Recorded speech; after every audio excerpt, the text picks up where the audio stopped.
এই যে এসআইআর মানে অযোগ্য ভোটারদের বাদ দেওয়া আর যোগ্য ভোটারদের নিয়োগ করা, মানে ফাইনাল লিস্টে নাম তোলা, সেটা কতটুকু হচ্ছে আমি আপনাদের সামনে কয়েকটা প্রমাণ নিয়ে আসছি। দেখেন, প্রথম কথা হচ্ছে, গতকাল আমার এক পরিচিতর হিয়ারিং ছিল। এখন তাকে জিজ্ঞাসা করলাম যে জেঠিমার তো হিয়ারিং ছিল, জেঠিমার কি কথা বলেছেন ওখানে। বলছেন জেঠিমার এসসি কার্ডটা দেখেছেন, যেহেতু জেঠিমার জন্ম তারিখ 1 জুলাই 1987 সালের আগে, তাই এসসি কার্ড দেখিয়েছেন আর আধার কার্ড দেখিয়েছেন, ব্যাস কাজ কমপ্লিট। যাদের 87-র আগে জন্ম, পাসপোর্ট হোক, এসসি কার্ড হোক, বার্থ সার্টিফিকেট হোক, তার সঙ্গে আধার কার্ড দেখালেই কাজ মিটে যাচ্ছে, যতটুকু যা খবর পেলাম।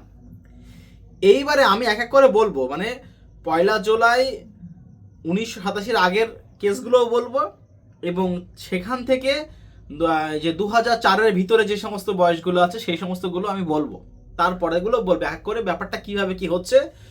ডকুমেন্টসের নামের ভুল তো পড়ার কথা, নামের ভুল নিয়ে আপনাদের চিন্তা করার কোনো প্রয়োজন কিছু নেই। দেখেন, প্রথম কথা হচ্ছে, সব থেকে বেশি কথা হচ্ছে আপনাদের কপাল।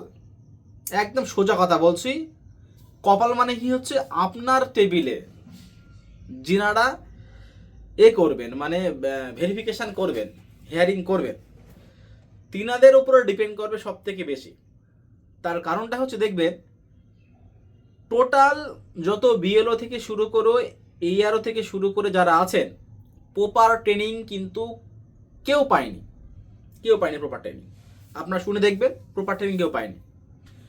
নির্দিষ্ট কোনো গাইডলাইন বেঁধে দেওয়া হয়েছে, কিন্তু সেই গাইডলাইনের ভিতরে যদি রাখা হয়ে থাকে, তাহলে প্রচুর অযোগ্য ভোটার নাম উঠে যাবে আর প্রচুর যোগ্য ভোটার বাদ চলে যাবে। সেটা আমি আপনাদের এক এক করে বলবো। যেটা আমি বলছিলাম যে প্রথমে 1987 সালের আগে যার জন্ম, যেটা আমি আপনার এক্সাম্পল দিলাম, এসসি কার্ড দেখিয়েছেন এবং আধার কার্ডটা দেখিয়েছেন, উনি একটা ধরেন 20 বছর বয়স্ক, হ্যাঁ, কোনো ভোটার 2000 সালের পরে ভারতবর্ষে এসেছেন, তাহলে তার বয়স হিসাব হয় 2000 সাল অনুযায়ী, মানে 1980-তে জন্ম। 2000 সালে আসার পরে তার ভোট উঠে না, 2002-এ উঠিনি কোনো প্রকারে, এখন তার কোনো ম্যাপিং নেই। সে 2000 সালের পরে, যাই হোক কোনো প্রকারে 2005 হোক 10 হোক ভোট করার পরে পাসপোর্ট থেকে শুরু করে এসসি কার্ড যে করে কোনো উপায়ে বানানো হয়ে গেল। সেই মানুষটার কি হচ্ছে, হিয়ারিংয়ে গিয়ে নাম উঠে যাচ্ছে। সে যদি বাড়ির ফ্যামিলি হয়ে থাকে, তার প্রয়োজনে ছেলে হতো বা মেয়ে, তার পরপর পার হয়ে যাবে। এমন অনেক অনেক এক্সাম্পল আছে, এমন অনেক অনেক। পাসপোর্টটা দেখবেন আপনাদের ওখানে দেওয়া আছে যে নতুন হোক পুরনো হোক দেখা হচ্ছে না কিচ্ছু। অনেকে বলছেন যে পাসপোর্ট হতে গেলে অনেক ডকুমেন্টস কিছু লাগে। আরে পাসপোর্টটা হয়েছে কোন ডকুমেন্টসের উপর ভিত্তি করে? আমরা তো অনেক খবরে অনেক কিছুই দেখেছি, যে পাসপোর্ট নাকি বিভিন্ন অন্যরকম পথে পাসপোর্ট নাকি হচ্ছে আদেও। তো সেই সমস্ত পথ যদি কেউ অবলম্বন করে এই সমস্ত কিছু করেন, তাহলে তো আর কোনো চিন্তার কোনো কারণ কিছু নেই। এটাই হচ্ছে মেন ব্যাপার। তা এই যে কাস্ট সার্টিফিকেট থেকে শুরু করে পাসপোর্ট থেকে শুরু করে বহু মানুষ আছেন, তাদের কোনো সমস্যা কিছু হবে না, যদি থেকে থাকেন ম্যাপিং নেই, কোনো চাপ নেই ওই নিয়ে। এইবার দেখেন, যাদের 87 সাল থেকে 2004-এর মধ্যে জন্ম, বাবা অথবা মায়ের একটা, তার নিজের ডকুমেন্টস একটা, দেখেন ম্যাক্সিমাম আপনি খেয়াল করে দেখবেন, আপনি আপনার এলাকার লোকের ডকুমেন্টস পাবেন না, কিন্তু সেই সমস্ত মানুষদের আপনি ডকুমেন্টস সব কিছু পেয়ে যাবেন। নিশ্চয়ই আপনারা বুঝতে পারছেন যে কি কথাবার্তা বলা হচ্ছে এখানে। আমি যেটা আগের দিন থেকে বা ভিডিওর প্রথম থেকে আমি বলে আসছি যে আমরা স্থানীয় মানুষের ডকুমেন্টসের অভাব আছে, কিন্তু অন্য মানুষের ডকুমেন্টসের অভাব নেই।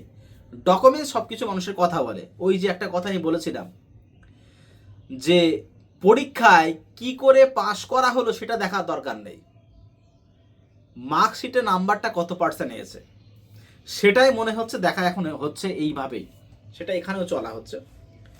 এখন যদি ইলেকশন কমিশন এত পরিমাণে গাইডলাইন্স দিয়ে এত কড়াকড়িভাবে করতেন, তাহলে কেন উল্লেখ করে দিলেন না যে পাসপোর্ট থেকে শুরু করে বার্থ সার্টিফিকেট শুরু করে বা কোনো কিছু কাস্ট সার্টিফিকেট এত বছরের আগে লাগবে? তার কারণটা হচ্ছে সবাই তো জানেন যে কোনো না কোনো উপায়ে সব কিছুই টুকটাক টুকটাক কোনো কোনো প্রকার হয়ে যাচ্ছে। তাই সমস্যা শুধু লোকাল মানুষের, এটাই যতটুকু যা মনে হচ্ছে।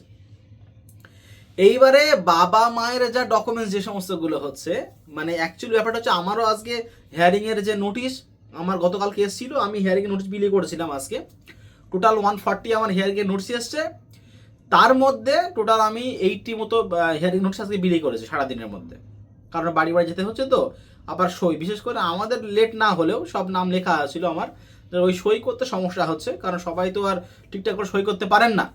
যাই হোক, সেটা পরের কথা। এখন এইবারে ব্যাপারটা হচ্ছে যে কয়েকটা সমস্যা, যেটা ব্যাপারটা হচ্ছে আমি দেখেছি এখানে, আমার এখানে একজনের, আমি ম্যাপিং করাইনি কিন্তু ম্যাপিং হয়ে গেছে। শুনতে ব্যাপারটা অবাক লাগে, কিন্তু হ্যাঁ এটাই সত্যি। নিচে যে প্রজনী আছেন, যে প্রজনী, হ্যাঁ প্রজনী আছেন, নিচের যে পার্ট যেটা আছেন, সেই প্রজনীতে কোনো কিছুই লেখা নেই, ম্যাপিং করায়নি। সেই ফর্ম আমার কাছে পড়ে আছে, প্রত্যেকটা ফর্ম যেগুলো ম্যাপিং নেই আলাদা করে টোটাল 3 বার ভেরিফিকেশন করেছে আমি বাড়ি, যে ঠিকঠাক করে কোনো ম্যাপিং হলো কি না, বিশেষ করে যেগুলো ম্যাপিং নেই। পরে যেগুলো নো ম্যাপিং এর মধ্যেও লিস্টে ছিল, এখন দেখি সেটার আর কি কোনো নামটা কিছু নেই, দেখলাম যে ওয়াজ দিয়ে ম্যাপিং হয়ে গেছে, জানি না কেন। আর একটা কি হয়েছে, সেই ভোটারের নোটিশ আমার কাছে এসছে, নোটিশ আমি দেখাচ্ছি, হ্যাঁ, কিন্তু যে নোটিশটা যে আমি ডিস্ট্রিবিউট করব, সেখানে অপশান আছে, দেখবেন যারা নোটিশ পেয়েছেন, বিএলও আপনার বাড়ির থেকে ছবি এবং সই নিয়ে আসছে, সেই ছবি অথবা সই, সেই মানে ওই অ্যাপের মধ্যে সেই মানুষটা কোনো চিহ্ন নেই, কিন্তু নোটিশ আমার কাছে রয়েছে। তো এরকম অনেক মিসম্যাচ হচ্ছে। যাই হোক, এআই জিনিস তো, আর লজিক্যাল কথা তো কোনো প্রয়োজন কিছু, লজিক্যাল দিনের পর দিন আসতেই থাকছে, কোনো সমস্যা নেই। নো রেকর্ড ফাউন্ড নিয়ে আপনারা কিন্তু অনেক কথাবার্তা শুনছেন যে no record found, no record found, কিন্তু হ্যাঁ নো রেকর্ড ফাউন্ডের হিয়ারিংয়ের নোটিশও আমার কাছে আছে। অনেকে হয়তো বলছেন, কিন্তু হ্যাঁ যাদের নো রেকর্ড ফাউন্ড যাদের আছেন, হিয়ারিংয়ে আপনাদের যেতে হবে কষ্ট করে। এইবারে আরেকটা কি, এই একটা মানুষ যদি নো রেকর্ড ফাউন্ড, তাদের সমস্যা ডেটা দেওয়ার সমস্যা, তাদের কারণে তার একটা দিন কামাই করে, যদি বিশেষ করে বাইরে থেকে থাকেন, যেরকম ইলেকশন কমিশনে আমি আজকে একটা জিনিস খুব বাস্তব অভিজ্ঞতা পেলাম।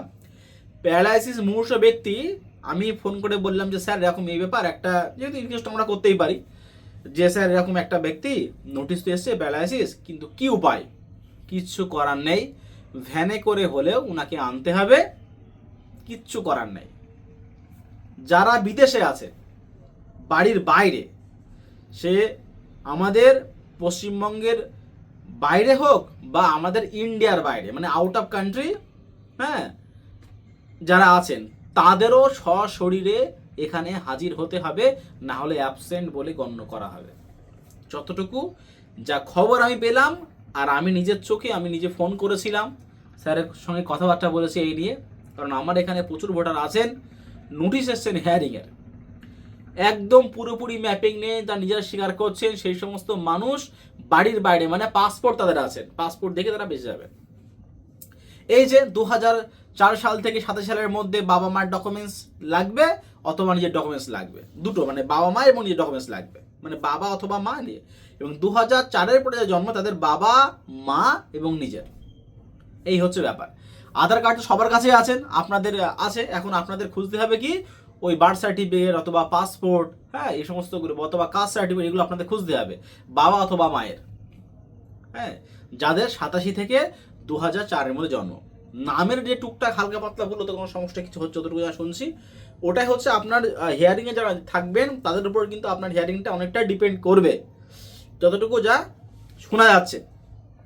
এখন শেষমেশ যা হিসাব আমার মনে হলো, হ্যাঁ যে আমরা এত খেটে এত কিছু নানান কথাবার্তা শুনে, এই থ্রেট ওই থ্রেট নানান জায়গার থেকে শুনে, যে ডকুমেন্টসগুলো চেক করা হচ্ছে ওখানে, সেই ডকুমেন্টসগুলো কোন ভিত্তিতে করা হলো সেই সমস্তগুলো চেকিং করা হচ্ছে ডিরেক্টলি সেটা দেওয়া হচ্ছে, ওইদিকে আমাদেরকে বেচার হচ্ছে যেন একটাও যেন ভুলভাল ম্যাপিং না হয়। মানে ম্যাপিং নেই, ম্যাপিং করাচ্ছে, ঠিকই আছে। যে ডকুমেন্টসগুলো আপনারা বানিয়ে দিয়েছেন উপর থেকে, সেইগুলোর দায় কি আমাদের?